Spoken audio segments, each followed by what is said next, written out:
Blue Stockings is a bookstore on the Lower East Side, but it's also an activist community center. We've been here for 21 years now, and a little bit longer than that in a less organized form. And we have free events like this almost every night. It's very important to us to continue to keep the space accessible to people of all income levels. So that's why the events are free. But we do request donations if that's something that you can afford, because rent is going up and this neighborhood is getting gentrified, and we really want to stay around. Another kind of building off of that, we also have a membership program if you have even more money and want to continuously support the store and our community in a more long-term fashion. So you can feel free to ask at the front about that after the event. And without further ado, I'm going to really welcome our speakers. Oh, one more thing. So this topic is a contentious, sensitive topic for a lot of people, and we do have a safe spaces policy.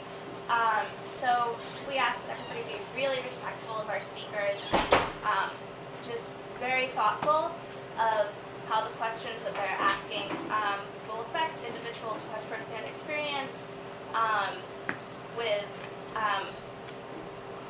the revolution in Syria, and also that if at any point anybody feels distressed by some of the topics that are discussed, like please feel free to step aside, also come up and chat with us. You can we'll grab you a tea or anything that you need. Now, please welcome. Oh, yes. Sorry, sir, did you get to do? If you're going to take your video, could you focus on the speaker? Yes. And we didn't call the audience, so just focus on the speakers. If somebody's asking a question, don't put them in the frame. Keep it on. The speakers are all okay with these? Yeah. I don't. They already know who I am, and Damascus probably so, and everyone else. So, All right. Thank you so much. all right, hi everybody. I want to first of all thank the bookstore for giving us this space for tonight. Blue Stockings has always been a very welcoming space to me, and everyone is welcome here. So I also want to thank everybody for coming. I want to thank all of our speakers for agreeing to do this program. Syria is a very, for me, an emotional topic, a topic that I feel the news doesn't really focus enough on or give that much information, and when it does come through the media in a very unbalanced way. So the group that is sponsoring this event, Syria Solidarity New York City, requested these speakers because they're all Syrian. Two are from Aleppo, one is from Raqqa, one is from Texas. Houston, in the house, Syrian American. They're all going to speak on the subject of the Syrian revolution. I'll just do a brief intro. In 2011, the Arab Spring pretty much started. Most people are familiar with that. Protests were being held throughout Syria. They were met with brutal repression on the part of the Assad regime, which has been speaking from their personal experiences. So I'm just going to give Solidarity New York City is part of Syria Solidarity International. We support a Syria that is free from the dictatorship and repression of Bashar al-Assad as well as extremist groups. We condemn the war crimes and the anti-human intervention of Russia, Iran, and Hezbollah, and any other entities that attack civilians. We support a democratic Syria that is free for everyone, regardless of religion, lack of religious affiliation, ethnic origin, or gender. We support the self-determination of the Syrian people. We demand the freedom of all political prisoners. We demand that the U.S. and the world open its doors to Syrian refugees. Our major focus is to protect civilians. We stand with the people, not with governments. If you agree with our purpose, please contact us on Facebook. Our Twitter is at New York City, the number 4, Free Syria. NYC for Free Syria. Email is SyriaSolidarityNewYorkCity@gmail.com. We have a literature table in the front. You could get more information. And also, this event is being endorsed by the Transnational Solidarity Network, and their website is transnationalsolidarity.net. There's more information about them in the back, I hope, because I can't find it in the front, but that's their website. Okay, so let me just go over. First speaker is going to be Marcel. Second speaker, Aziz. Okay. Third speaker, Shadi. And fourth, but not least, Shia. Okay? So, okay. Oh, and if you need to take a break, bathroom is over there. I would like to read from the University of Essex, United Kingdom. She is currently an MFA student in nonfiction creative writing at Columbia University. Okay. Hello. I will read to you for the first time from the memoir I'm working on, and I'm terrified from reading out loud. So that's it, and I'm blessed and proud that my friend and the film director and a woman who lived a lot of the memories that I will read about is here today, Wa'ad Khatib, the film director of For Cinema, who is now nominated for the Oscar. Yeah, we can't clap for that. Yeah, the policy is we can't clap for women and act silence around the men when they speak, so this is the policy in here. So, what I'm going to read is a chapter called Joy, because we rarely talk about joy when we talk about Syria nowadays, so I wanted to talk about joy. It describes Aleppo in 2012 and what we were feeling back then. I needed to preserve my rage, to keep resisting daily exposure to violence, but I needed to keep my hatred in check so I wouldn't lose myself to bitterness. Meditation, besides the fact that it is really boring, didn't help at all. When I tried to calm myself into the soft music in the background, the one with annoying bird sounds trying to make me relax, the oppressor's voice became louder than any other sound. Breathe in, loud gunshots. Breathe out, the speeches that told us jokes. Breathe in, the fears spike up and concentrate on my name. Breathe out, blood, a lot of it. Even my harsh self-judgment became louder than my resistance. Whenever I felt to cry my fears out or write out my screeds, when prayer didn't soothe the anxiety, dancing was the trick that detoxed my soul. I would close my room door at night, put my headphones on, choose Arabic dancing music, close my eyes and inhale the music in. Multiple powerful women would rise in me at that moment. One is celebrating my body. You are here, Marcel. The other was celebrating my strength. One using this dance as a prayer for safety. Another spinning and spinning to express the dream. I danced out most of my burden. Sometimes I raised the music louder and louder than the repetition of a gunshot inside my head. I waved my arms around me so I regained my personal space. My body is mine. On some occasions, I danced for 10 minutes, and that sense of freedom climbed over every cell in my skin. On other occasions, an hour passed for me just to remember that I'm alive. I didn't have a death wish, not at that point at least. On the contrary, I never enjoyed life as much as when I was facing death and surviving it. I appreciated each moment. I reconsidered what mattered to me most. I stopped delaying my I love yous and my I'm proud of you. The questioning of living dentistry faded. Yes, I have the right to quit the field I didn't find myself in. Life is too short for a lack of passion. I changed my hair color into the reddish color I dreamed for years. Then I turned it easily back to black when my imagination proved to be more attractive than reality. I love Marcel as a hero. For sure, I worried about her, but also I highly respected her. I was proud of me. I didn't feel the urge to follow what they teach us early on to hide our own self-pride. I looked at her in the mirror longer. I told her, "You are such a brave woman, Marcel." I wore that black dress that had waited for a year in the closet for a special occasion. Every day became a special occasion. I'm alive. Joy was the pride in my mother who had while she looking at me. A pride she hid so she wouldn't encourage me to do something crazy.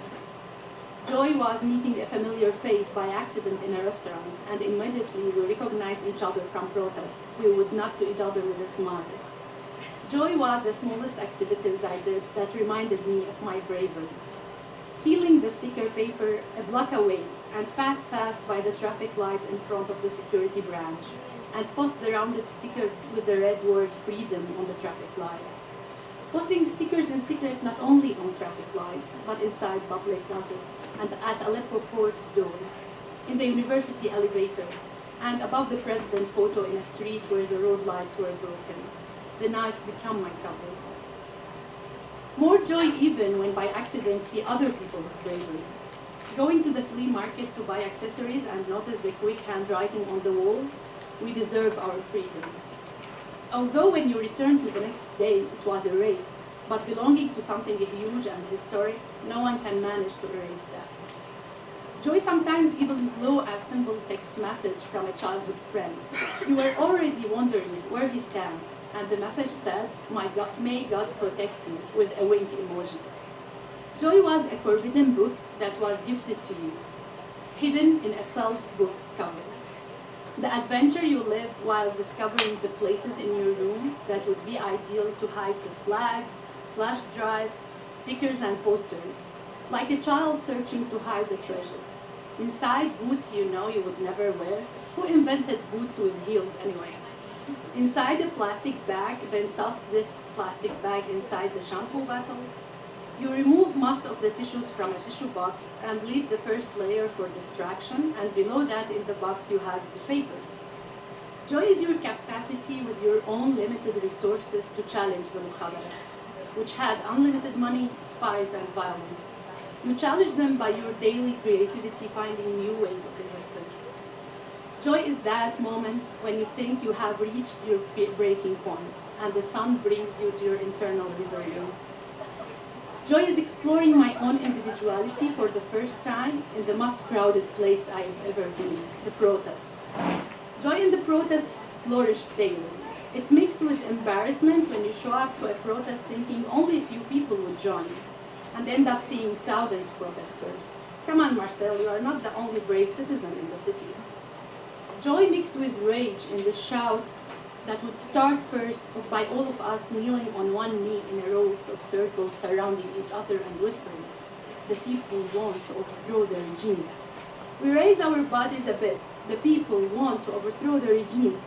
Higher, louder, raising our hand in faith and reaching out to all the silenced voices on earth who are shouting for their freedom. الشعب يريد إسقاط النظام. Whenever the protest was safe enough to grow bigger, the drums, the rebecca, and sometimes even the oud joined our protests. Joy is the love you never truly experienced to your country before. To that street that's not really beautiful, but it's yours now and you love it. Joy is the faith that a revolution which thinks can't be killed. The city that thinks can't be totally destroyed. Row after row, we stand facing the singers, our arms over each other's shoulders, and we are waving with the song. Each row swings in the opposite direction to the one before it. The woman next to me laughs at my sense of control when I say, our row should have swung to suggestion and choosing from quotes and writing my own signs, always followed by a flag on the corner, a Aleppo, and the date. We wrote poems, quotes, jokes, and lyrics. We replied to media articles written about us, we rejected and we agreed.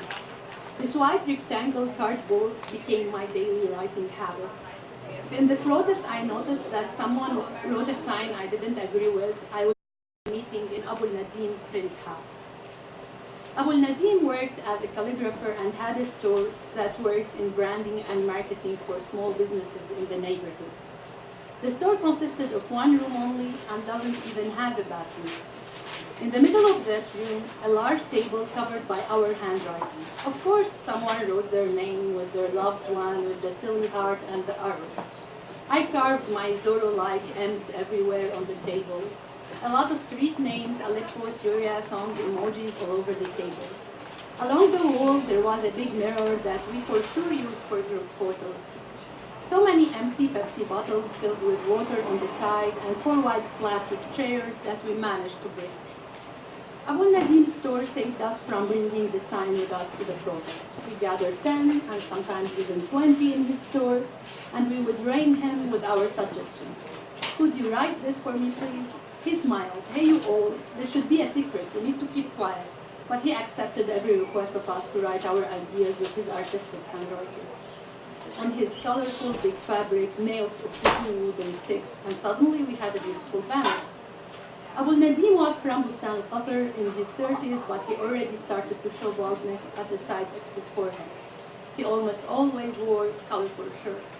He was so patient with all of us as we were throwing around ideas and teasing each other about who will carry which sign. He put himself and his business in great risk just by having us there. One Friday he told me, what should we write on this big red sign? I said, we joined the revolution because we loved Syria, not because we hated Assad. Till this day, I keep clinging to that love to save me through all that hatred. Joy for me today. Spokesperson of ISIS and other groups. He is also the subject of the film City of Ghosts. Okay. Yeah, so, do you hear me or I need to hear them? Okay, so it always feels hard to speak after Marcel, so... Yeah, I'm charismatic, he's not. Yeah, yeah, totally. So that's why I have to go to the restroom. So, yeah, so talking about serious and complicated topics, so I'm gonna talk more about facts and... yeah, I'm gonna walk you through the revolution when it started in 2011. So, as many of you might know, the Syrian revolution started in March 2011 when a bunch of kids, they were watching the news, like what's going on in Egypt and other countries. And it was all over the news, the protests in Egypt, while people were shouting like down with the regime, which is something they tagged the walls with in Syria in a city called Daraa. And then the intelligence service, they arrested them, they tortured them, they took their nails off, and when their parents went trying to get them out, the Secret Service said that forget about your kids, go make new kids, and if you're not able to make kids, send your wife. So it was kind of a kick-off for people to protest, asking only for freedom, asking for their own kids. And the way how the government responded was by shooting protesters, shooting those people who were asking for their kids. And then so many protests broke out like in different cities in solidarity with Daraa. So it was all over, and a city called Raqqa. I'm sure nobody heard about Raqqa before 2011 or like basically before 2014.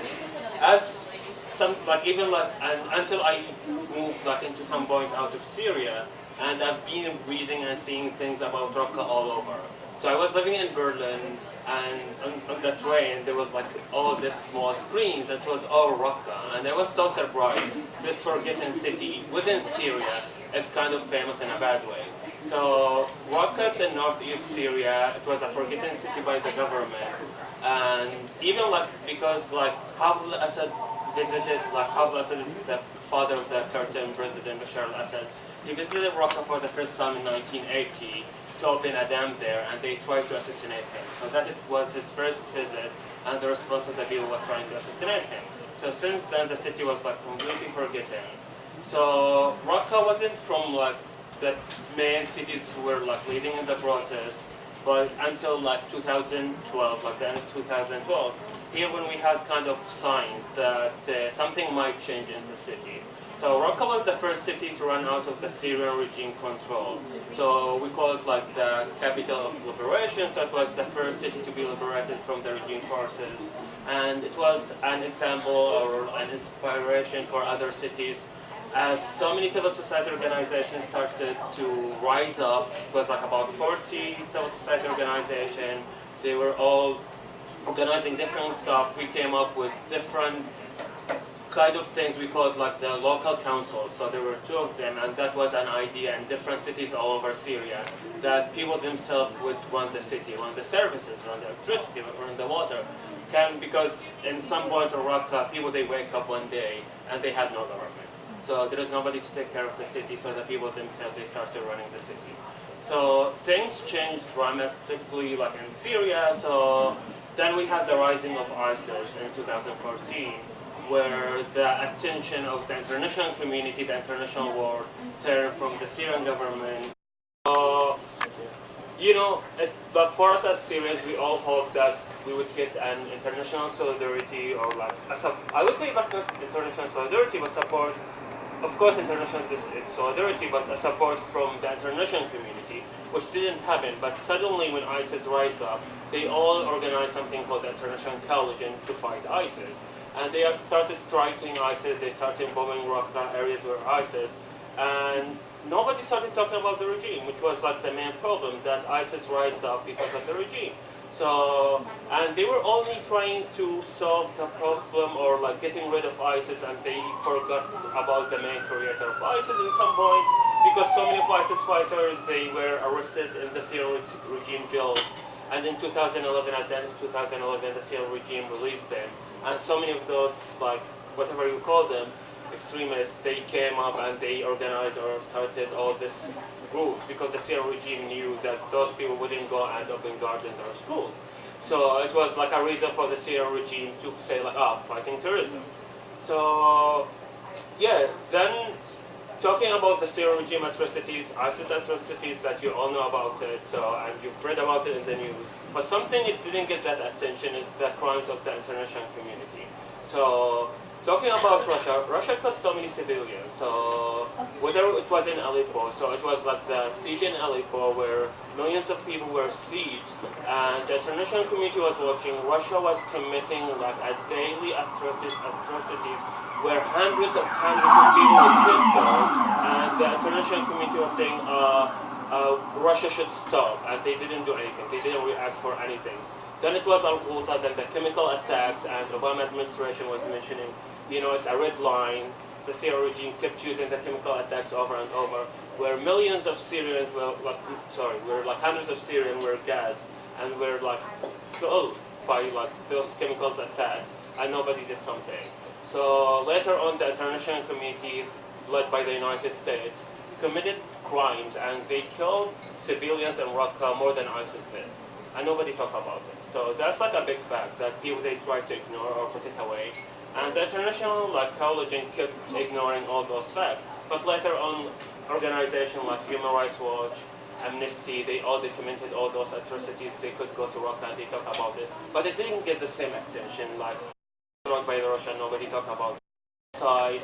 And then from Aleppo, and then from they all meet without the Syrians. So we have Russia, the US, Europe, Iran, Turkey, whatever on the table, but you wouldn't every single day. So right now there's like hundreds of Syrians getting killed every single day.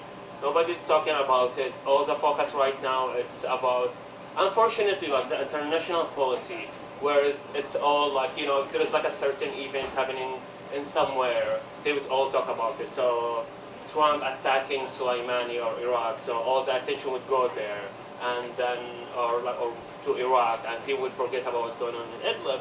So again, it's like the way how media would like frame things or focus on things and totally forget about other things. Again, like the Syrian topic is like a big topic to talk about. Like it's so hard to go into details of each situation or each thing, but like the main event that's happening right now, it's Idlib. So many people are in camps. Nobody's taking care of them. The Turkish policy towards like Syrian refugees or Syrians trying to cross borders, they close the borders, they shut down the borders, they're killing Syrians like every day. Talking about the Syrian invasion to some parts of Raqqa, so it's also another thing that it's not also like talking about right now more. So after the United States was supposedly to pull out of Syria, which didn't happen, so they said that we're like leaving Syria. but the fact that they didn't leave Syria, they went to protect the oil field, and they sent more troops. So the thing, even like not, some soldier left, no, they sent more troops just to protect the oil fields. So it's also like a scary situation in Raqqa where like Russia is in there, but not really there like completely. There's like some troops of the Syrian regime are back into Raqqa. So having like the Syrian regime coming back to Raqqa, to northeast Syria, is gonna be like another like massacre. But right now, mainly, as I said, like if I would like focus on something, I would focus more on Idlib, because the tragedy is not. It's gonna be the next. Like we all said, like never again for what happened in Aleppo, but what happened in Aleppo is happening in Idlib right now, and it's not getting the same attention from the media or from the internet community. So I feel I'll stop here.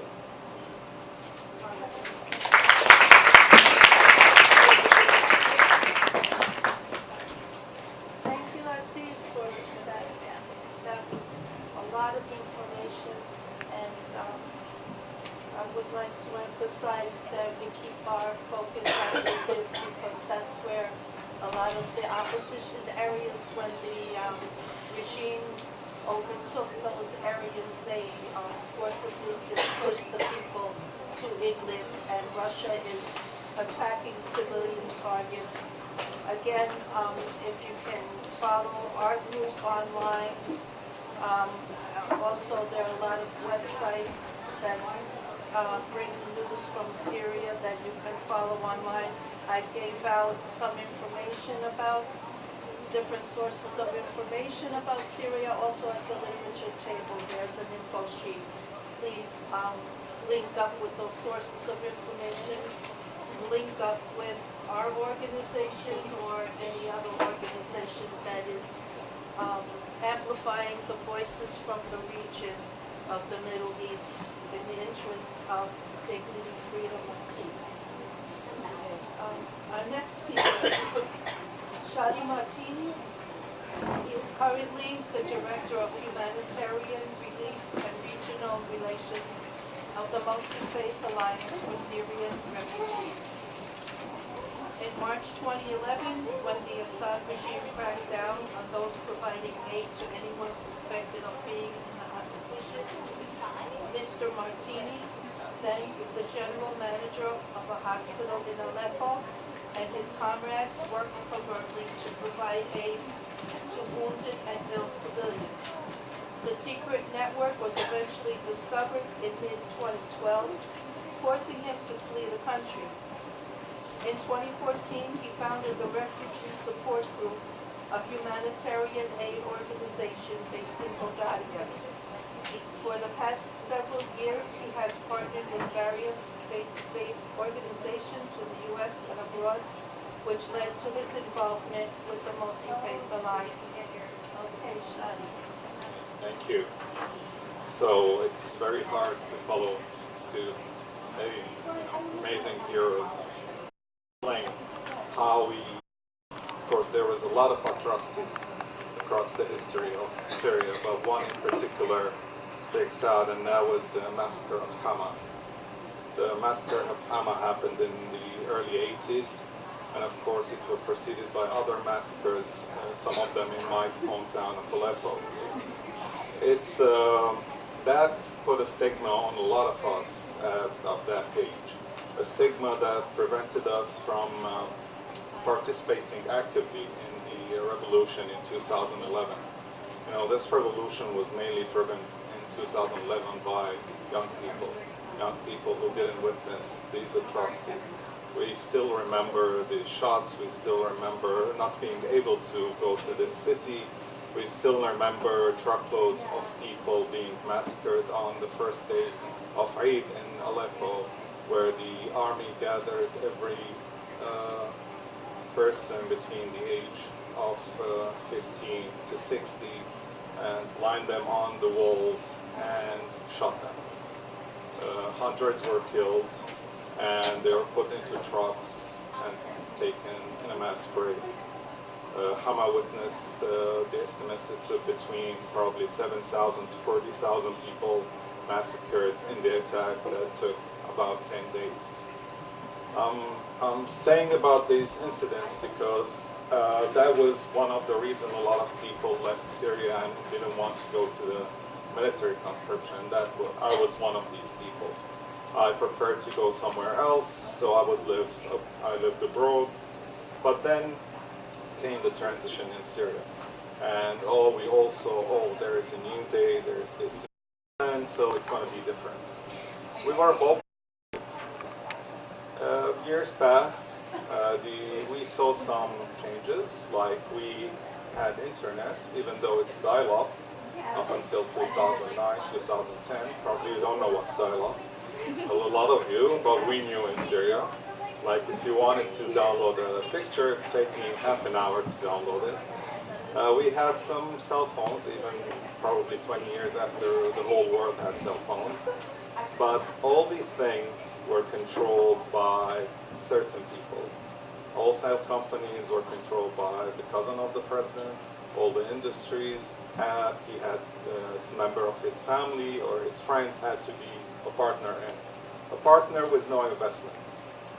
We saw a transformation of the agricultural sector, the rise of corruption, that forced a lot of people, especially young men, to move into cities, to find work opportunities. That created mass pressure on our economy. And of course, then came the Arab Spring. When the Arab Spring came, I tell you the truth, I didn't think that it will arrive in Syria. I thought that we were so much traumatized and scared to rise up. You know, nothing compares probably to the Syrian regime. When Syria was the type of country that even if you wanted to make a joke about the government in your own home, you will whisper. That's how scared we were.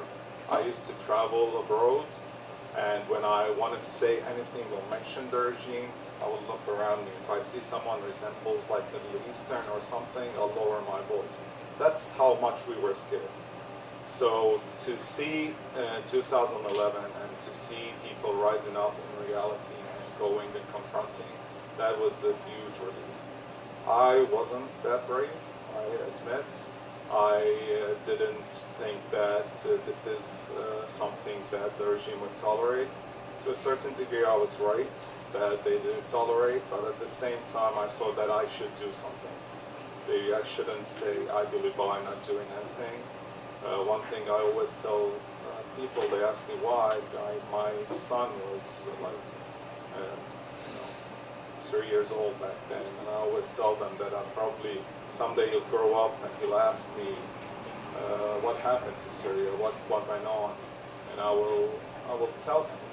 And probably the next question he would ask me, what did you do? And I couldn't stand telling him I did nothing. I kept us safe. You know, it was a very traumatic situation back then, having a family and kids. So but we took the risk and we started organizing a secret network, because back then the regime controlled the whole country. There was no free areas. That's later on. So if you want to demonstrate, if you are beaten, if you are shot, you can't go to a hospital. I was the general manager of a hospital, and all branches of the security services came to me and put their numbers and said, if someone comes in, you'll call us. And what do? If you call, you know what's going to happen to this person. If you don't call, you know what's going to happen to you. Some doctors tried to help, and they were tortured and thrown in a ditch in Aleppo. So it's a lesson for everyone. My cousin was in a city of Idlib. He was with the Red Crescent, and they were treating people. And still remember, he said, called me the deputy of the head of the Mukhabarat in Idlib. He told him, what are you doing? He said, we're treating people, wounded. He said, we're not shooting them so you guys can treat them. You know, we want them to die. So quit with this treatment, or you're going to die. That was the message. That was our life. So we had to do it in a secret way. We had to help people who had the opportunity and the ability to treat people undercover. And by then, Aleppo was early 2011, and even up till 2012, Aleppo was much safer. It wasn't that a battleground like other places. So that gave us an opportunity to help other areas, other regions that are being besieged, like Dara, like Hama, like Homs, and all these cities. So it was terrifying, but at the same time, it was something that we felt that gave us satisfaction in our life. That continued until I was no longer safe in my own city. So I had to flee and I had to move. I moved my family here to the US and I continued my work from Europe. Back then there was an influx of refugees coming out of Syria and other communities, by the way. And we had to react, especially in the Balkans and in Greece and Bulgaria. Funny thing back then that we spoke Arabic and we knew the Syrian dialect. When the big influx became in 2015, everyone was Syrian.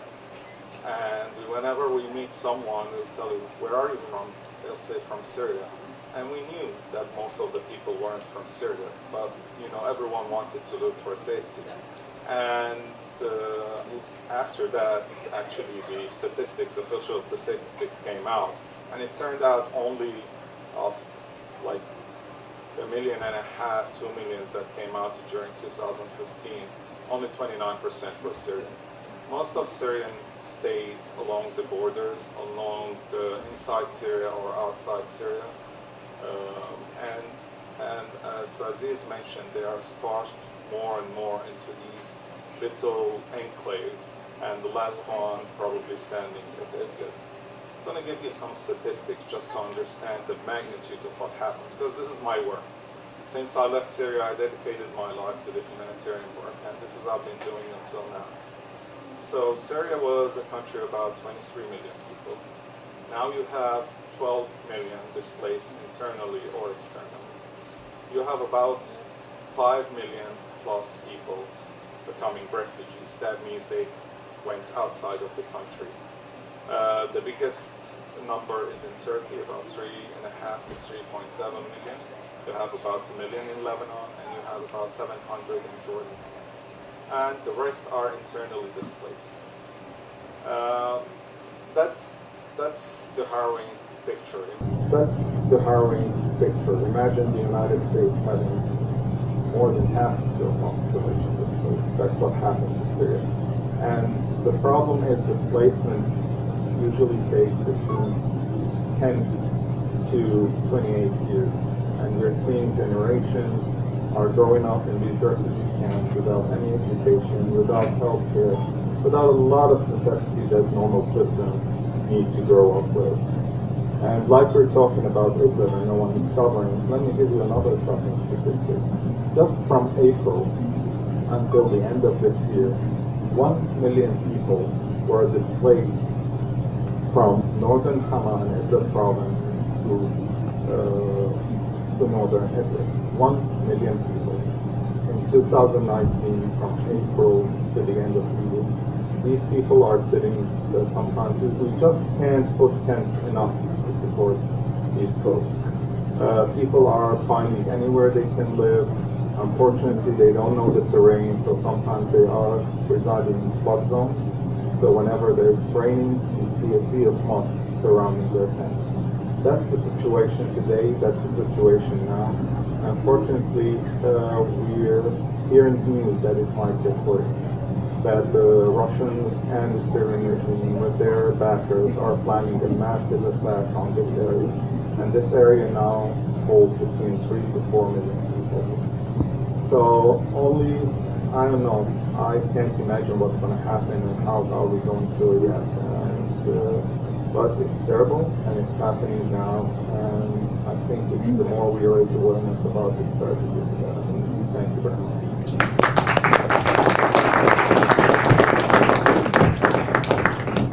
Thank you, Charlie.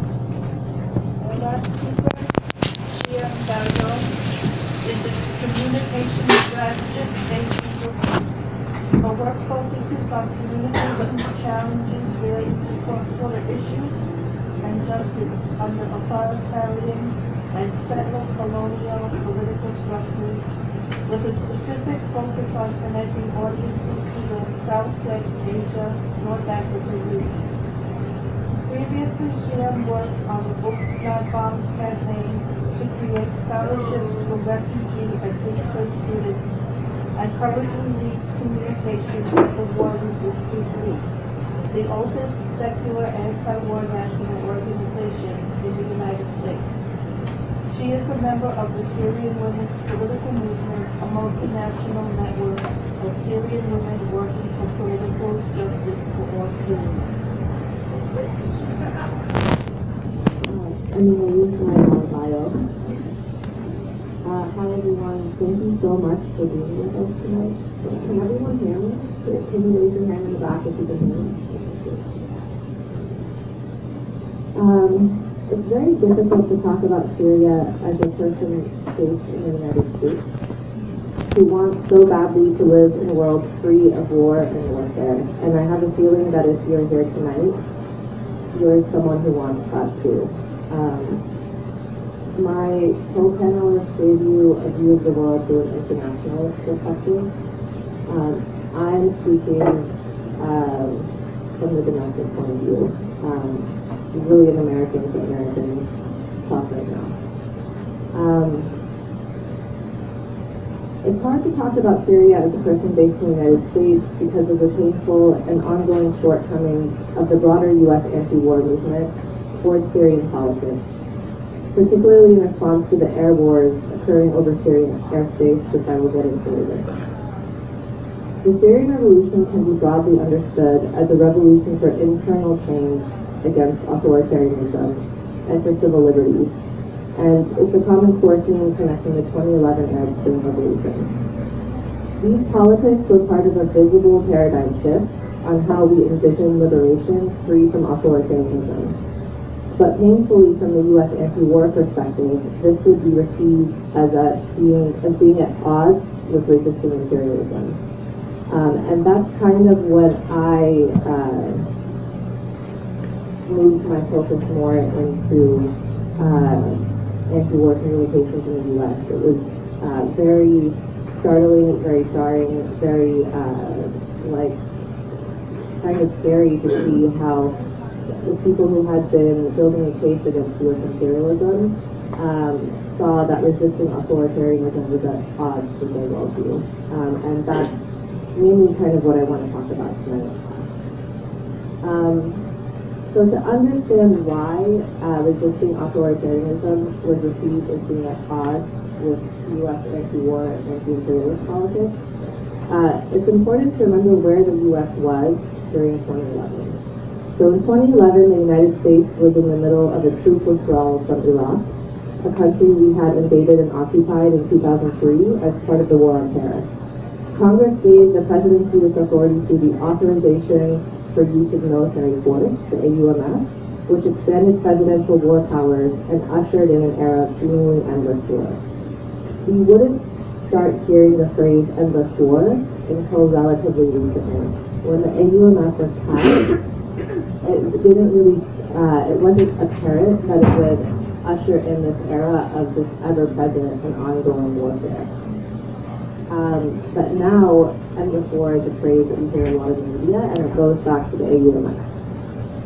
During his presidency, Obama expanded the war on terror through air wars, primarily using drones because of the low footprint that they have on U.S. lives. And so let's stop and think about this message.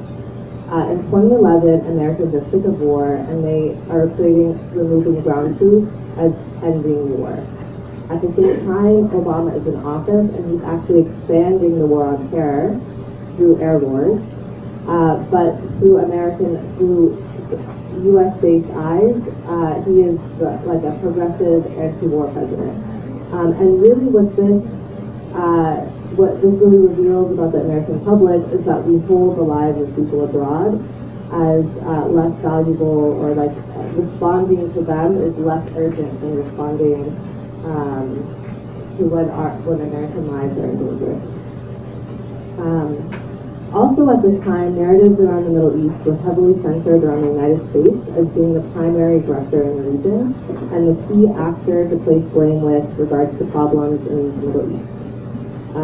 As the world's most powerful empire with 800 military bases and a military budget larger than the next 7 countries combined, it's always important to factor in the dynamics of U.S. imperialism. And this is the tricky part when talking about this in the United States.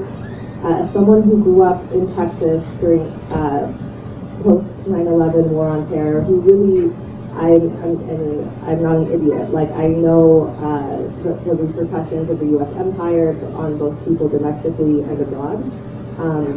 However, it's anytime we get past this point of saying yes, it's understood the U.S. is this empire, going one step beyond or further or around that just feels scary in the United States. So we're going to go there. And I think we're going to go there in this room tonight, and in general, broadly as a country, we have to go there in order to be true internationalists.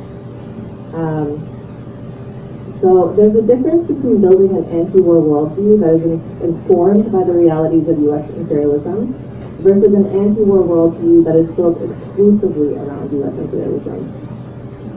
The former will lead us to a radical and liberatory practice of internationalism. The latter will lead us to isolationism. And that's a really heavy theme, underscoring a lot of the broader mainstream U.S. anti-war solidarity actions, rhetoric, discourse. It's actually an isolationist position. So to circle back to the Syrian revolution, it's 2011. We have this paradigm shift where people are rejecting authoritarianism, and the U.S. anti-war movement finds itself aligned with dictators because they are against the United States. And this is just horrifying. And now, but now we're finding ourselves with Trump, and wow, there's this rise of fascism around the world. And in order to really move towards a vision that's free of fascism, we need to understand the point where the left allied itself with fascism.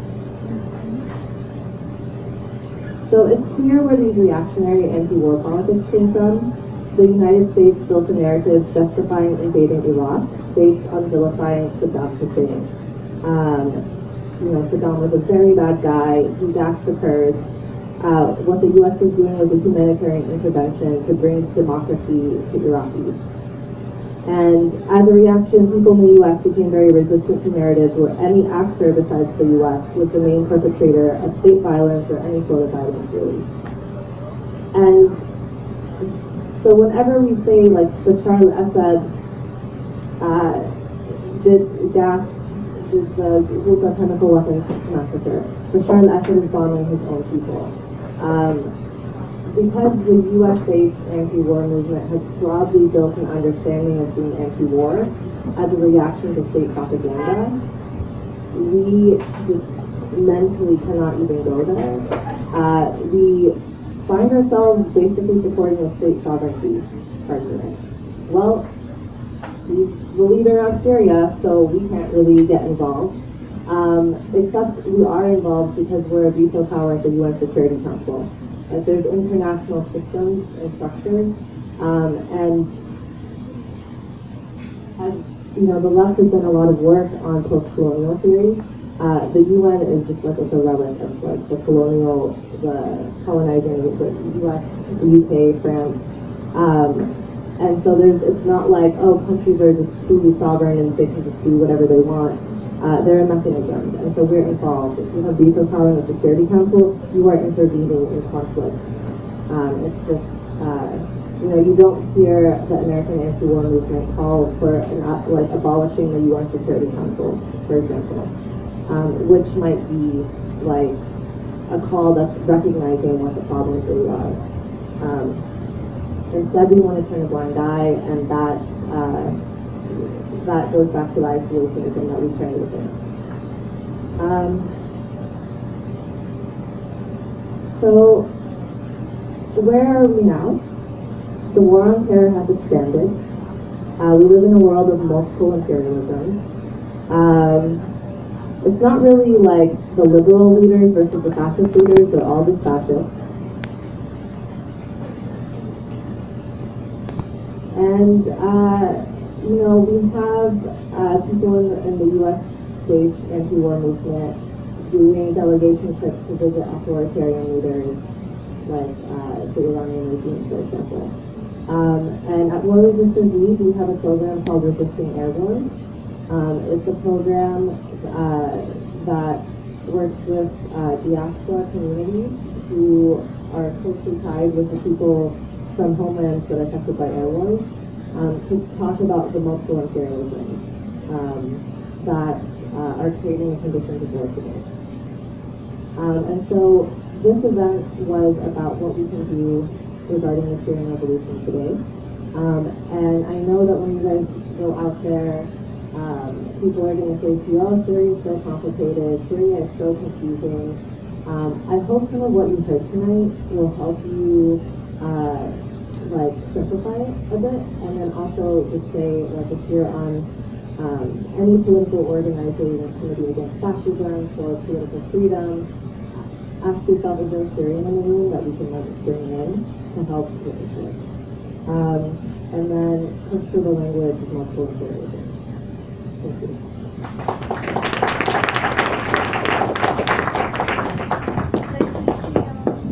I want to thank all the speakers for their brilliant and moving interventions tonight.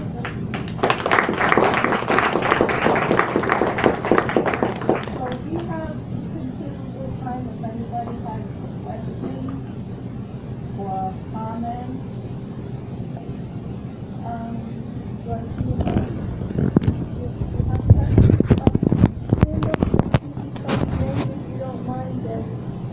Do you need a mic?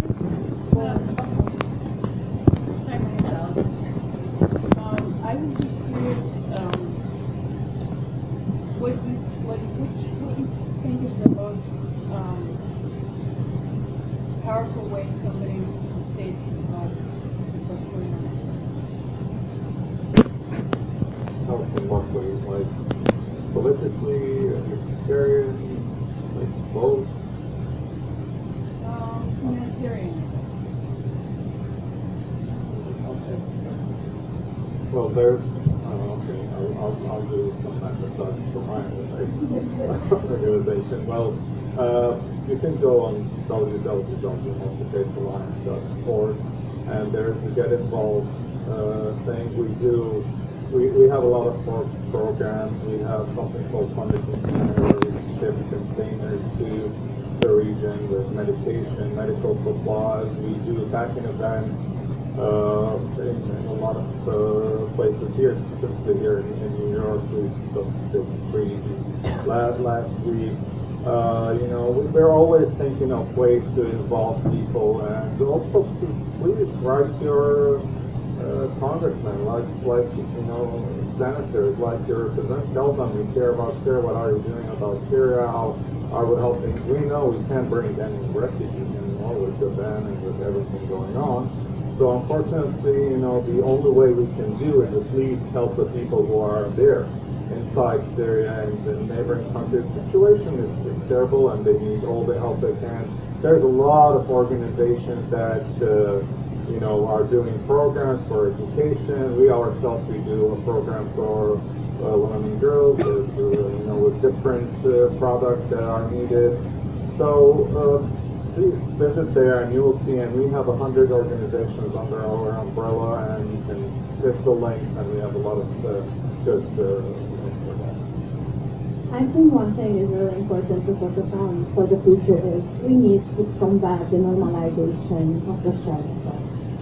Because in the future, if we normalize the shell as that it's beyond Syrians, we need to ask ourselves, what's going to prevent Iran from repeating the Syrian scenario?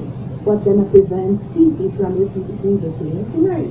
What's going to prevent the genocide of becoming so easy as?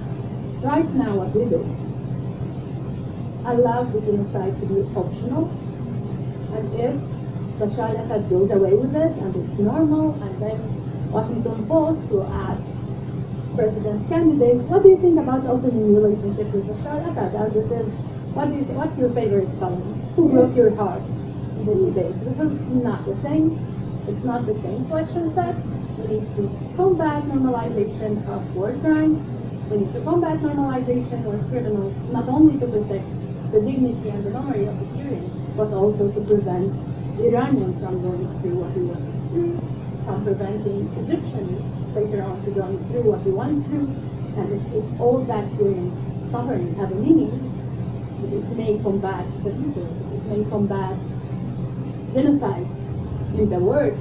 That would be at least a meaning for all that loss and all that suffering.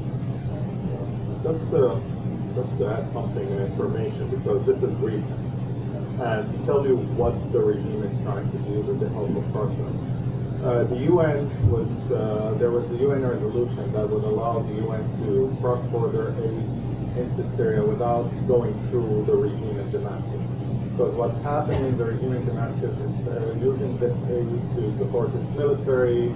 You know, for instance, the UN supported the blood bank that was diverted to support the soldiers on the battlefield. Instead of going, it uses a lot of the food that is given to the soldiers as food rations. So what Russia did just in probably a week, it slashed these cross-border entries to two.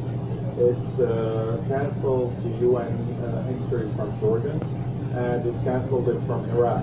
From Iraq, and kept only two with Turkey, in the northwest. With Iraq specifically, it was to divert any aid going to the, let's say, Syrian Democratic Forces area from going through Iraq. This way, they would just have to deal with the regime, so the regime can go back in control. So these are some of the tactics that, like you mentioned, the Security Council and the UN and Russia is doing to divert aid to go and fill the coffers of the Syrian regime instead of helping the people who are affected by the war. Shadi, could you explain the number of internally displaced persons in Syria and what areas they're in? Because I think when people in the United States hear about refugees, they think of people going, to Europe but the internally displaced people are also living in camps. So, like I mentioned, there's 5 million that are refugees, and the others currently use these IDPs, internally displaced people. So, and there's two figures always thrown around in the media. There's there's 85 million people displaced. When they say displaced, that means that inside the country and refugees. The refugee population is about 25 million, and about 1 in 5 people is Syrian. So that's why Syria is very important as refugees. And we have 7 million displaced. Mainly the displacement people are fleeing into Idlib and some areas northern Aleppo and surrounding Aleppo. And there was a lot of displacement in the eastern Euphrates region because of different reasons. One of them was the war on terror against ISIS that destroyed a lot of cities. Some of them because of the regime attacking a lot of these cities, and of course lately there was a Turkish incursion in some areas that caused some displacement as well. And but unfortunately the bulk is still in northwest Syria. Probably about 3 million are there, and other areas around the northern Syria specifically.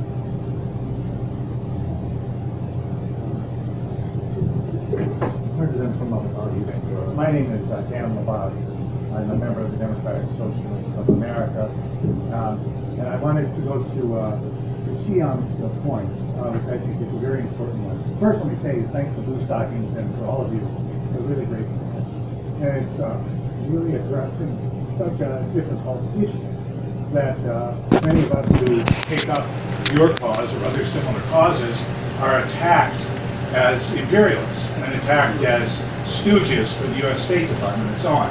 I have been involved in another cause which was the popular rebellion in Nicaragua 2 years ago. And here you had an uprising against a dictator there, and it was the same thing. You can't touch it because there's a long history of U.S. imperialism there. The United States does try to manipulate and control anything that happens. So, so I'm very familiar with this on a personal level because I spoke on Nicaragua, write on Nicaragua. I was attacked by Max Blumenthal and other such people. So I think that, but the question I think that's important to say is to get a more complicated, deeper response to what do we say about the U.S. government. I can never say we. When you said, you know, we invaded, that's them. It's their government. They do it. It's not mine. But when the U.S. government does this, how should we talk about what we demand of the U.S. government, of our Congress people, and so on? Because there are some people who are perhaps liberals or people in a somewhat different place who want to say, well, the U.S. should, you know, use its military power to defend these Syrian people. Do we think that's an answer anyway? I don't generally want to see the U.S. become involved. It's very problematic. What kind of demands can we make on the U.S. government and on the politicians that would forward our cause? And I don't want to support the United States military or U.S. government. So how do we think about this? What would we say, for example, to make this very timely, to Bernie Sanders? What would we demand of Bernie Sanders to say about Syria that would be helpful? I thought it was interesting in the case of Iran, Bernie Sanders, who had all the attention in the world, did not call for massive anti-war demonstrations on the question of Iran, which he might have done. I'm just going to go through a list of things that I think we could ask or say, or some talking points and some frames. First of all, to Bernie Sanders, Honorable Bernie, love you domestically. Please distance yourself from Tulsi Gabbard. Yes. Thank you. And I know you'll say, oh, but I'm running against her. What do you mean? We're not, but you defend her. You see her, you're cordial with her, you're friendly with her publicly. She was endorsed by Our Revolution, the nonprofit that supported, that's the Bernie Sanders nonprofit. So that's one thing. So because, and this goes back to Marcel saying we cannot normalize Bashar al-Assad, because Bernie, you do not want to normalize Bashar al-Assad, you must distance yourself from Tulsi Gabbard.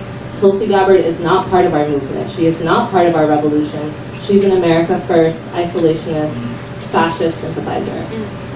The second thing that we can do is, right now, I have a Syrian American friend who she works on Palestine organizing, and she calls Syria the theater of the politically absurd. So Russia, as the conflict manager of Syria, has been pushing Syrians through different political stages. Right now there's a constitutional committee. And this committee is like 1/3 the regime, 1/3 political opposition, 1/3 civil society. And they're coming up with a constitution as the Syrian regime and Russia are bombing Syria. And I think another ask that we say to the government is, do not normalize relations with Bashar al-Assad. You must push for an end to bombing, for the constitutional committee to have any validity to it. And I can't emphasize enough how just narrative solidarity is so important, because our anti-war politics are a reaction to state propaganda. I mean, the narratives we tell ourselves build the world that we're in. And what's it like for Syrian refugees who come here, they're political revolutionaries, and they don't fit in the narrative that we've built for ourselves on who we need to build power around, who is it that's... I see these people as my teammates. I don't walk around in the United States talking as a Syrian from over there. I'm here. I was born in this settler colony, and these are my teammates, and they came from an authoritarian state, and God damn it, my imagination is strong enough to come up with the politics for this both imperialism, settler colonialism, and authoritarianism. Let's start with what we told our allies first. Everyone in Israel has been in a relationship with someone, and they wanted to tell them, come on, it's not about you. And with a lot of the American left, most of the time they want to teach me about Syria. Come on, it's not about you. In 2011, I didn't even know where America stands. I didn't care. No one paid me. No one manipulated my mind. No one tried to push me to go to the street. So to believe the locals now, when I see that happening with Iranians, at the one hand I feel like, dude, it's not personal then. They are not so ignorant and not listening to the Syrians only. They can't listen to anyone else. They are in this angry relationship with daddy. And all the world need to hear that over and over and over and over, even when no one is talking about your daddy now. It's about our Syrian battle, it's about our rights, and no one wants us. So, one thing I think we need to go further is, let's complicate this. I'm an intersectional feminist. I know simple narrative doesn't work. So, it's not about, yeah, America is bad. Fine. What else? Who's else? How are we going to fix this broken international system? Russia went out and said, we tested weapons on Syria. And the anti-war movement, it didn't bother, because it's not the US, because it's not on Trump's Twitter. So we need to define what's our motives here. Okay, tomorrow the US will stop being in any war. How we can play our role in the world toward Iran's world, toward Russia's world, toward the Security Council. This problem that we are trying to solve one aspect of the broken international system, which led that the other broken system took more space instead of. And now we are in the situation. So as a Syrian, I managed to complicate the battle. At the beginning, it was a battle against authoritarians. Bashar al-Assad, one enemy, so obvious. In 2013, here we are in Aleppo, there's ISIS, and they say they are fighting Bashar al-Assad. It's like, no, I don't agree. I can have a complicated attitude. I can be against you both. That works. I tried it. It worked. So maybe also they can try it, and it can work. To me, like what happened around Soleimani's death, I said like, oh my God, now I need to listen over and over for people who know nothing about the freedom and rights of the Iranian people, occupying all the space of the Iranian people, and took over and publish and write and using all the privilege they have, and then they are the left. Come on, who is the right then?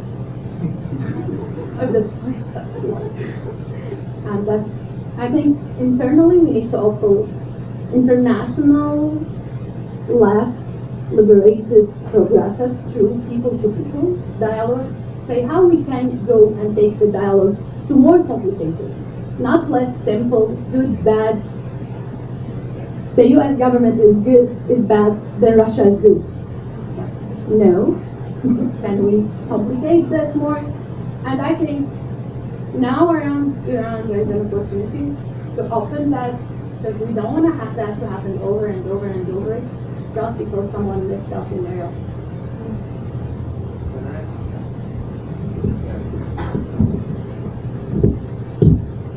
I want to say something as a Syrian who lives in Williamsburg and Bushwick. So many of us live there. So, going to bars there, so many of them would come and say, "Oh, we're from Syrian, and us, the CIA, give you money to go and protest," like lecturing me and lecturing so many Syrians. I can send the CIA my bank account. Yeah, and they're saying like, you Syrian people, you were given money by the US government to go out to the street and protest. I wish, like I was protesting anyway. Extra cash, I wouldn't say no for it. So that's like something, and so many of them was like, have you been to Syria? Like, are you familiar with Syria? It's like, no, you're the first Syrian that I met. And I was like, oh, okay, what do you know about Syria? You know, I know. Like, what do you know? Like, I just know. So they have this idea that, yeah, they have this idea that the enemy of the US government is our friend. So that's how they shape so many things. So we're anti the US government is bad, blah, blah, blah. So whoever is the enemy of the United States government should be our friend. So many of them, they consider Assad as a friend, and the US is want to destroy the region, and they give like people their money.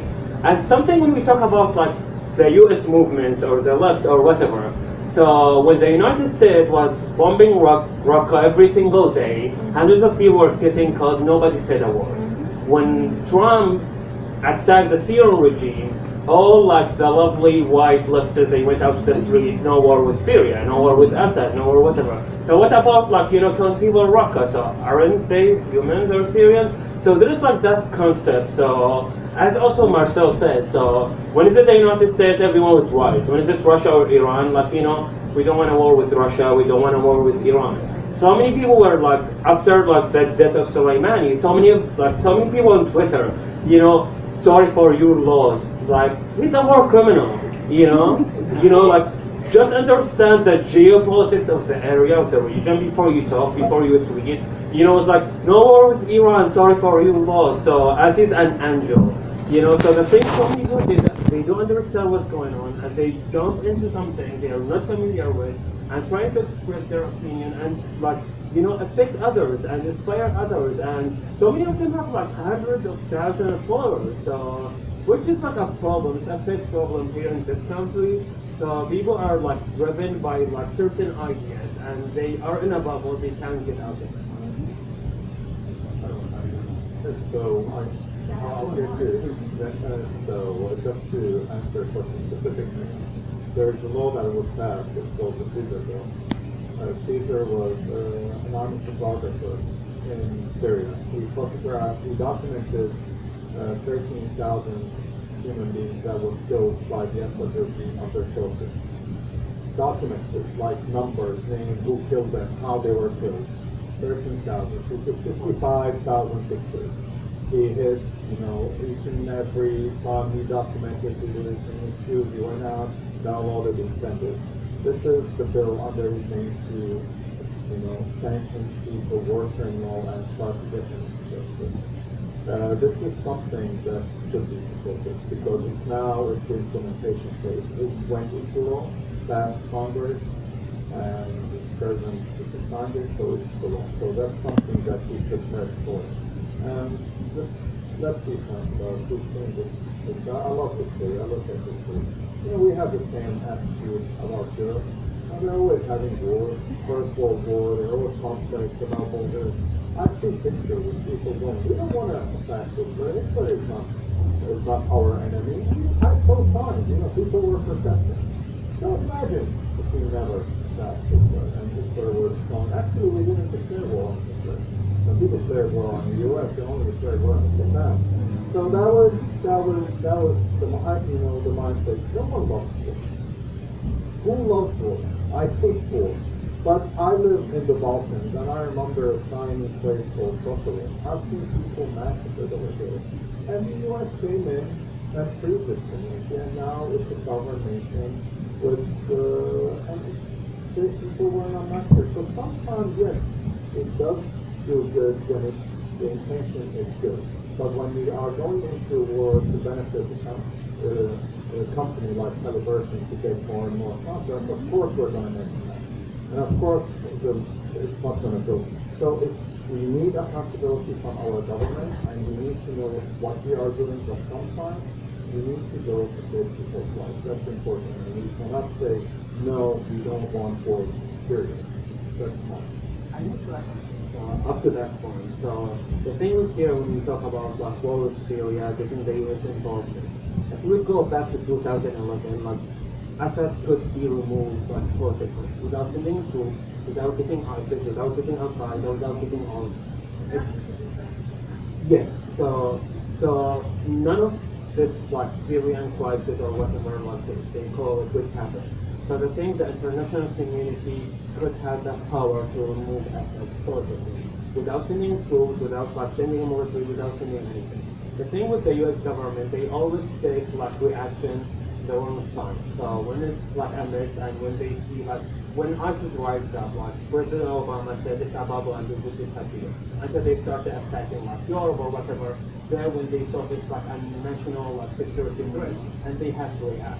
So they didn't react like on ISIS because ISIS was killing civilians, like they were killing Syrians. They reacted because ISIS was involved in international like attacks in the US or in Europe or other countries. So that's something. So sometimes like we need like to be involved cautiously before things get started. They torture and they support or like they are like dictators or authoritarian governments. That's something that's important to start talking about before like having a mess or having protests or something. Let's focus on those countries. Like why the U.S. government is supporting this country and this country where this governments are killing people or torturing people. I think like most people tend to believe what's comfortable for them to believe. But if you want to be wiser than average, it's important to seek what is provable, even if it makes you uncomfortable. I think that's part of the growth process. I'm Jay. Hi, Jay. This is going back to what Shan was saying about I had it there exactly, but it was both Shannon and myself talking about anti-normalization, and I guess it made more sense about 20 minutes ago in my head. I was curious. I didn't really have a question. I was just curious about putting this out there to get a real perspective on it. Because one of the things that I still encounter, especially online, especially back when I was in DSA with some less than savory characters, is they would throw, I think it was in 2014, the supposedly free and fair election of Bashar al-Assad, where they held like the first election, and and just so everyone knows this, it was held only in the regime-controlled areas. I know that much, and in several embassies, some worldwide, some participated, some didn't. I don't want to speak any more about that. I'm not an expert on it, but that's something I am kind of being thrown in my face as a way to normalize Bashar al-Assad, and I was curious how you could springboard off that to any of you have to say.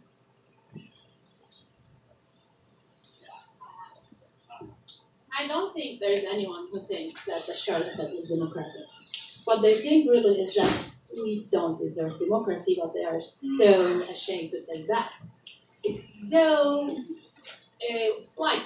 yeah, they will say it, but not publicly on Twitter where they are acting on behalf of social justice. That would be weird, Like, I'm a bit weird, like, not so much weird things on Twitter, but that specifically would be weird. So what they are saying is, do those people really want democracy, or they are fine with a dictator for now?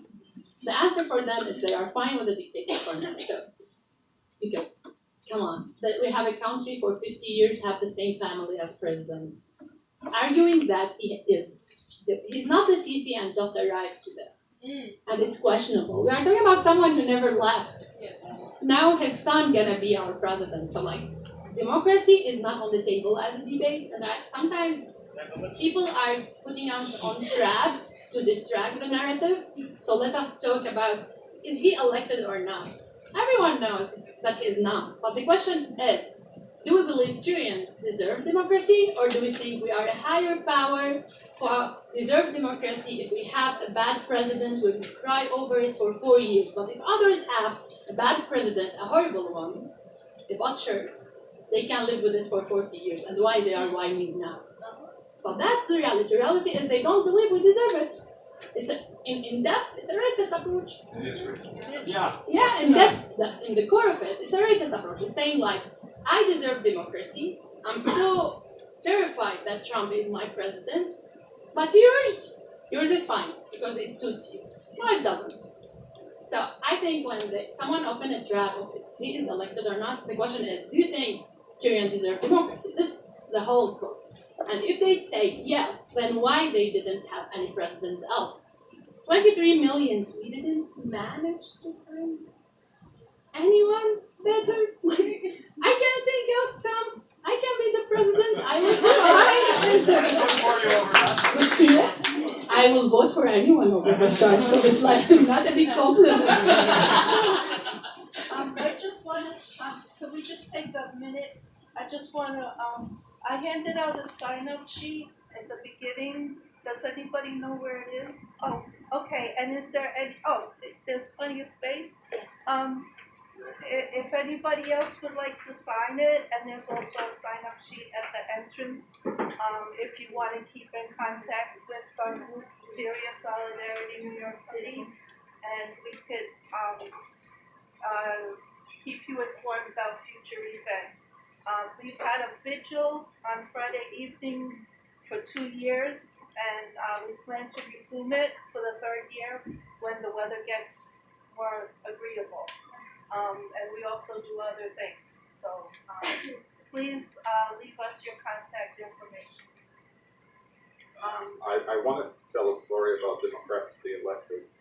It was not the president's election. Actually, I presided over the president's election when I was in Bulgaria, and I remember people wanting to vote. There was a competition between 2 sections. One at the embassy, Syrian embassy, that was in 2004, 5, and the other one in the Syrian expat club. And we would do who would vote more in our section. So we would call our friends, like, can I put your ballot in the box? They said, oh, okay, put it.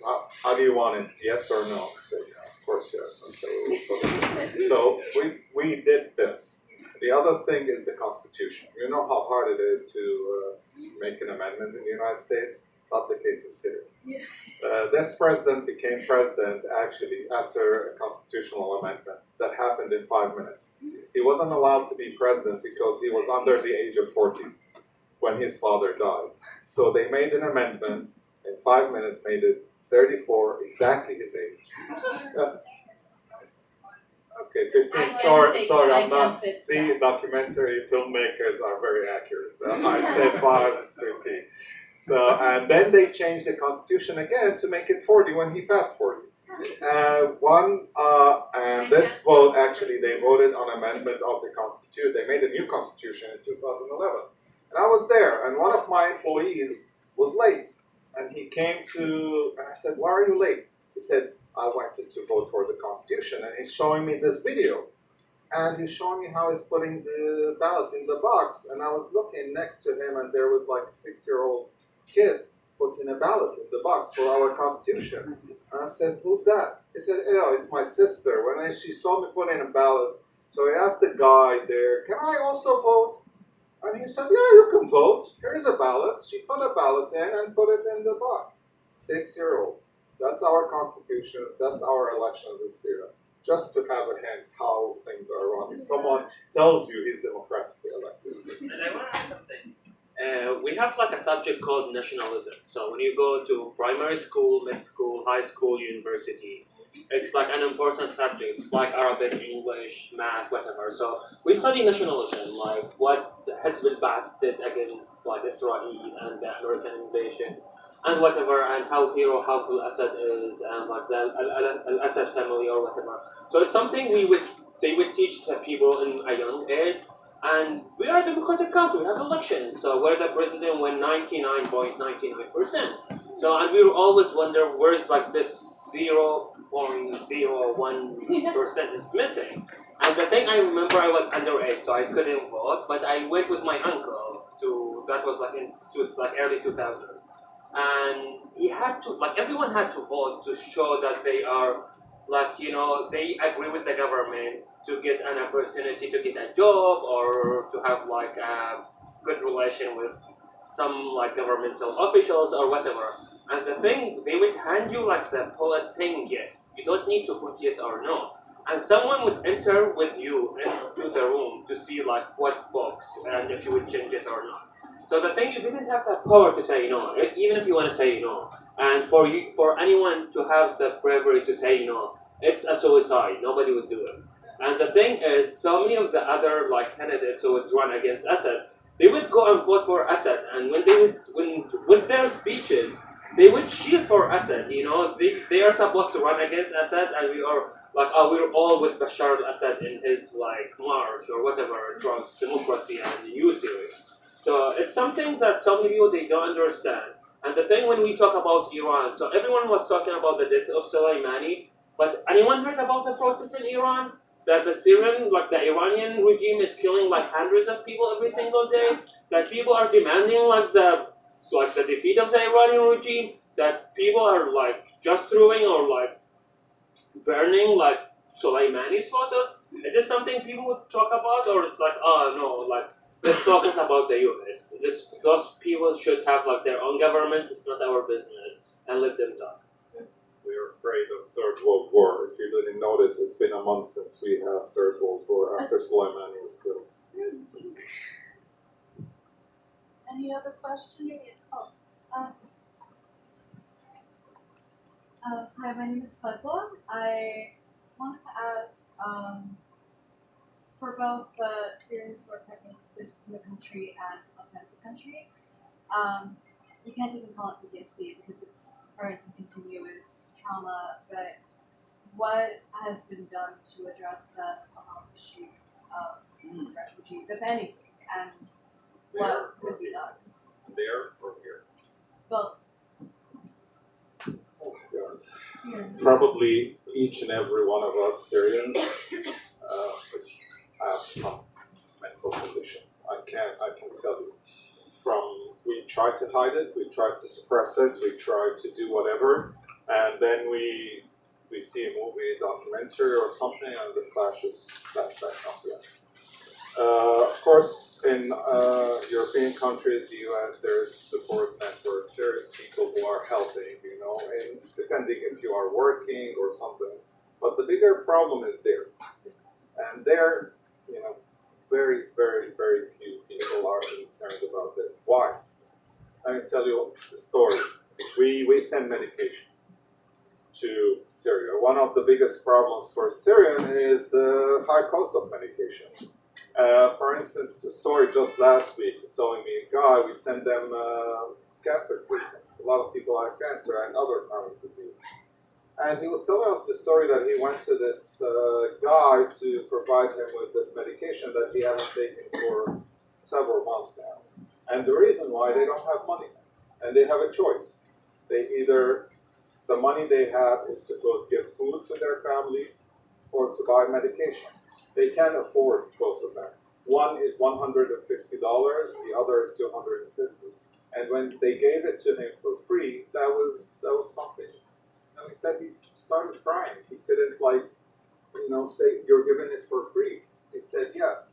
And he said, now I can put food on my family's table. This is the situation. This is what's happening. They can't find essential medication for them. So trauma is, in the back of their head. A lot of people just want to feed themselves, just want to get the medication they need, and they're not thinking about that. And that's very tragic, because that's hundreds of thousands, not millions of people that are traumatized, and not a lot of attention is, they're not getting a lot of attention in this regard, unfortunately. When I was started to write the book, of course, all the nightmares came back, and especially I had so intense 6 months between May 2011, May 2012, till the end. I lost my mother, I lost daddy today in Western Aleppo, I lost many friends, I saw many people being killed, and suddenly, when I started writing, all of that came back, and I was just healing of depressive episodes. But also what writing gave me is this sense that I'm much stronger than I think I am. And because you survived with a lot of guilt, you are scared to say that, but actually I see a lot of resilience.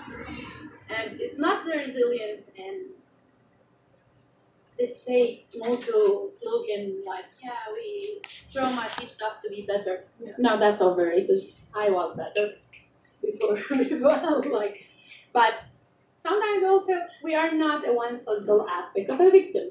And that's, I see when I look at Wise daily. Yeah, she survived hell, but she's fucking hero. She's amazing. She's standing every day to preserve a Syrian memory for all the Syrians, and she's act of justice where Syrians are celebrating her daily. So sometimes our internal resilience is working. Sometimes our community, day I arrived to New York, the first thing I did is create a Facebook group, search for all of them, and added them to it. And so hi, I arrived, and I can't survive without Syrians. mostly because our food is better. but for other reasons, for like emotional and political support. But let's be honest, also the food is a big part of it. So there's a lot of things being on. The good thing that I think also is inspiring is now the dialogue around mental health is at the table. I know people writing about it. I know groups discussing it. But still in circles and those who are survived. And I think how we can make meaning in the future. Hopefully, art, culture, writing will help us make meaning of all of that. But I'm not quite sure. Yeah, why I decided to say something. Like last week or 3 days ago, there was like a news on Facebook that more than like 6 people were like just had heart attack and they died in Europe, and all of them like between 23 until like 27 or something. And yeah, like we think that we are fine, and we are maybe fine. We don't know really. No one of us can really like understand or process everything we went through. But at the same time, like the day that that happened, someone created a group and they added like now we are 2,000 Syrian people in one group, just speaking about the trauma and how we can help each other to be like facing this. And I'm just looking at this group, and I'm terrified to read more because I don't want to read. I don't want to be like open to speak or think about that. But like we are broken and collapse in one time, but there's like so many things make us like going and stand again. And I don't know, like anyone here could help anyone who knows about that. Not just Syria, but the world now it's full of like random crazy problems. So just like we want to think about each other and not just like go over things. Robert, you have a question? I'll get you. Hey everyone, my name is Robert. Like Dan, I'm also a member of the Democratic Socialists of America, but I'm not especially proud of it. And part of that has to do with its terrible politics on Syria. But not to dwell on that, I would just like to say, like one person I've been in contact with is Yasser Munif, who is up in Boston, and he mentioned recently that he's trying to put together events for the anniversary of the Syrian Revolution in March. I just wanted to say, if all the people in the room interested in that can come together to put something on like this, maybe a film showing or something in March, that'd be something very helpful going forward.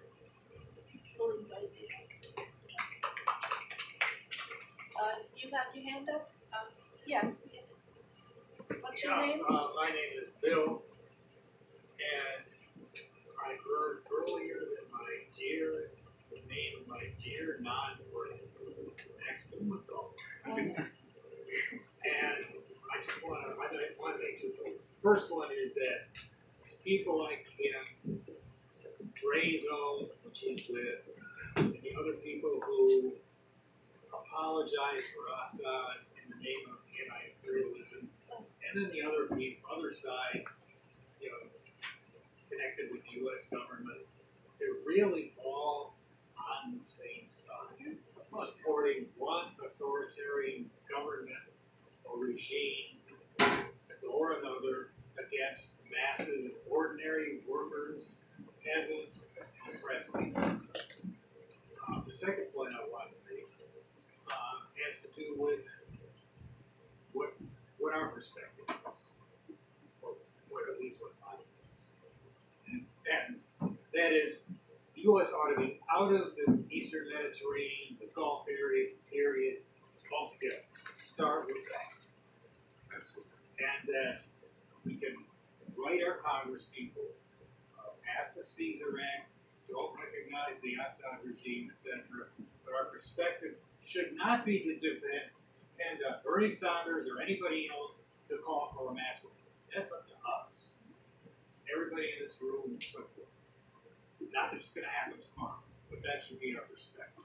And starting with people in the streets, starting where we can have levers of power, such as shutting down ports, airport, supports industries and so forth in solidarity. And just as a matter of full disclosure, I am a member of the Utopian Tendency and also Black Rose here in New York. And I have a flyer out here on the table for anyone who wants to. Thank you.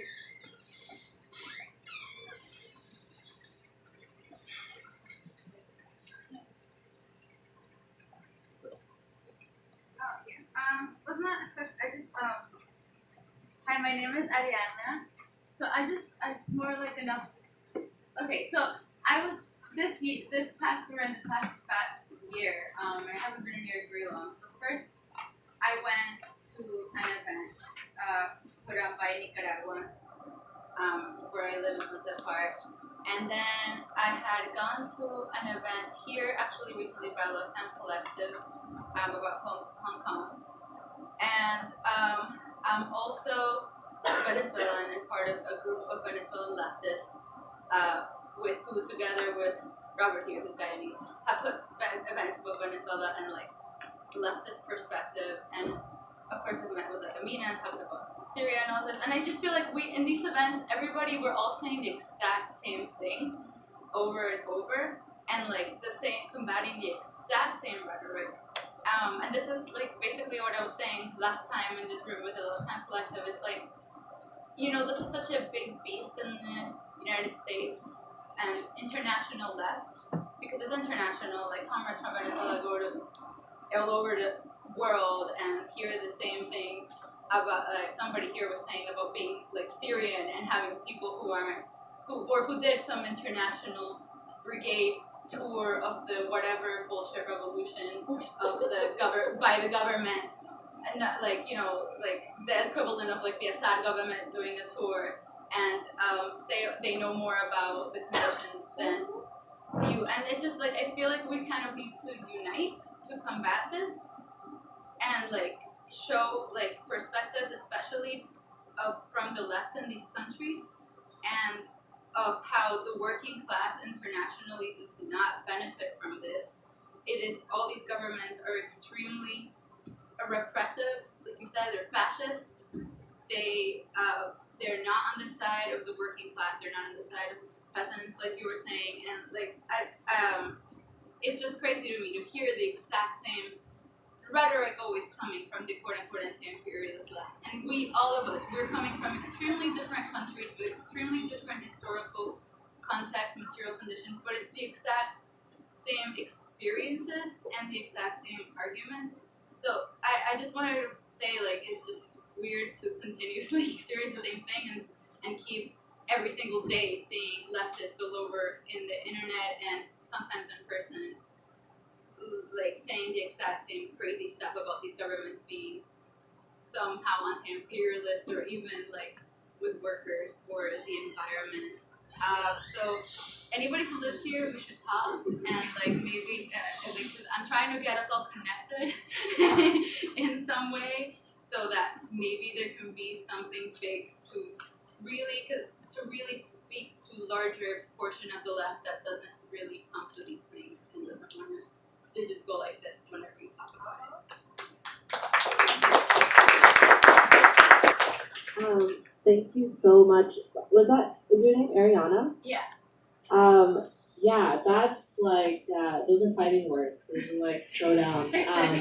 I just started at the War Resisters League, and I've been settling in, but we're very dedicated, and it's part of our strategy to tackle the narrative of multiple imperialisms, and really kind of dismantle some of the racist, white supremacist strains and viewpoints within the US-based anti-war movement.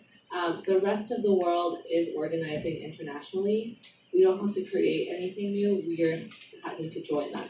Yeah. And so I'll connect with y'all. To catch up with the rest of the world. Yeah. I think we should start to define ourselves as we are the left. Yeah. Because we are still seeking their validation, which is, at that point, I understand why we are doing it. They hold the narrative, they hold the power, and they capture a lot of space. But as long as we are all of us trying to convince them, I think that's not gonna happen. We need to regain the title. It's us, me, you. So while we are waiting for them, I think I would totally love to meet them. Can I be a little bit pessimistic here? No, your generation is the reason Well, we're it's not actually me, it's my parents.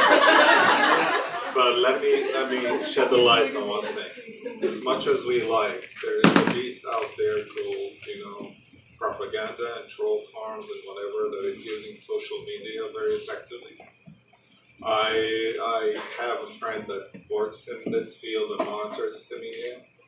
And unfortunately, until these, big companies here like Facebook and Twitter do something actively to confront this, it's terrible. One person, a troll, will get 5,000-6,000 followers in half an hour. We all know how long it takes a normal person to get so much followers. And there is hundreds and thousands of them getting paid and doing specific propaganda to put people against each other, to fight each other, to make us angry of each other and distort the message. I think this is something that needs to be confronted. If you want to say something to Bernie, let's do this. These. I'm not Bernie's representative. No, I mean, but you asked what would I say to him, and I would say this is another point that it's scary. I've seen it. Me myself, I wrote once an article, and then it got lucky on the Guardian when this poisonous Skittles things with Donald Jr. And I don't use Twitter that much, but I got hammered with thousands of people, and a lot of them were troll farms. They're bots.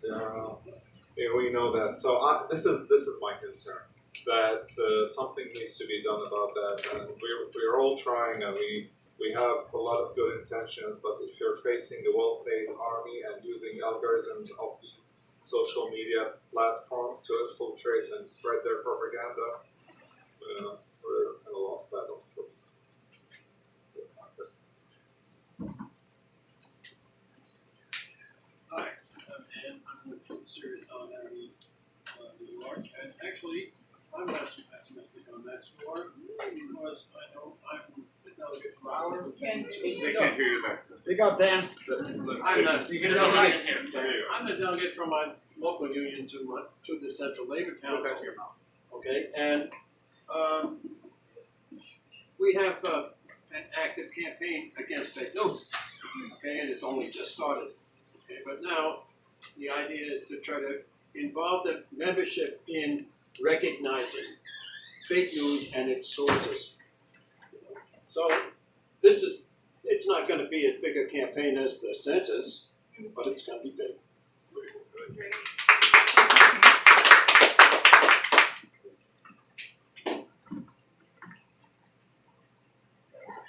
Anybody with a question? Can I say something before we close up? So something like, it's a big thing right now in the US, the election is coming up. And so many of the people that you would vote for, they all consider, like Marcel talked about that, so many of them, they considered or they publicly announced that they would reconnect with the Syrian regime, reconnect with the Syrian government. And so many of them, they look lovely and nice, but regarding the domestic issues, regarding like healthcare, educations or whatever, but when is it up to some like authoritarian governments, so many of them, they want to reconnect. So as an example, Bernie Sanders mentioned that, he mentioned like reopening the relation with the Syrian regime, and then he commented later on that he doesn't mean it that way. So it's something I feel like all of you who donate money for them or you support their campaigns, I'm not American, and I'm not going to tell you who to vote or who's my favorite, but the thing, just like reconsider yes, I'm not going to say who. So the thing like, just like reconsider those like decisions that those people might make, and that might affect so many people who live in that area. Thank you. I just wanted to remind people that the people that spoke tonight and many of us here working with different groups and movements, Ariana, the issues you brought up, you might want to check out a website, transnationalsolidarity.net. That's a group that's nationwide, I think it's even international, that is discussing a lot of the topics that you brought up, being progressive and against authoritarianism. Also, we have represented here War Resistance League, Multi-Faith Alliance for Syrian Refugees. So connect with these groups and continue this conversation. And I think maybe we can have an event here in March for the commemoration of the Syrian Revolution. That would be, I think that's a great idea. So, again, I want to thank the bookstore. Please support the bookstore. They sell drinks at a very reasonable price. They have books, periodicals here that you're not going to find anywhere else, most likely. So we have to be out of here in about half an hour. So if you don't know each other, get to know each other. And again, thank you so much for coming. And this is not the end.